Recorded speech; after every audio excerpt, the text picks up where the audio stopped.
Another controversial issue could be added to the ballot here in Ohio in addition to SB 5. Petitioners say they've gathered enough signatures to put a portion of the new federal health care bill on the ballot. Jim Heath with the Ohio News Network has the story. Opponents of the federal health care law submitted signatures here at the Statehouse today to try to get a ballot initiative this November to allow Ohioans to opt out. But state Democrats say, hold on, this issue might not even get that far.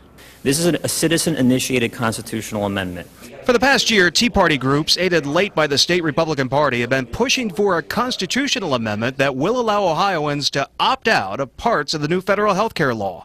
We want to see this challenge with its strongest case at the U.S. Supreme Court level, so this will give us the best justification as Ohioans for doing that. Chris Littleton with the Ohio Liberty Council says the amendment will also prohibit a Massachusetts-style state-run health care program.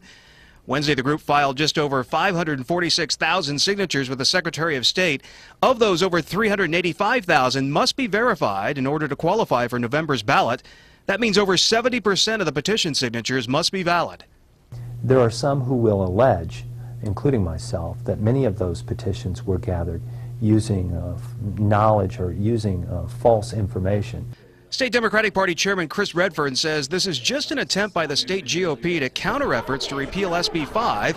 He also alleges state laws were broken.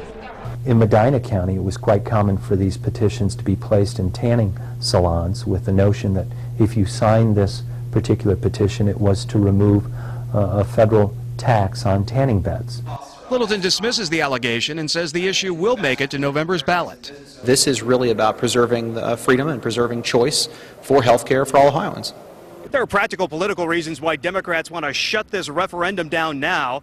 They know that Republicans in particular do not like what they call Obamacare. More Republican votes this November means it's less likely that SB 5 will be overturned. Unseen in Columbus, Jim Heath, the Ohio News Network.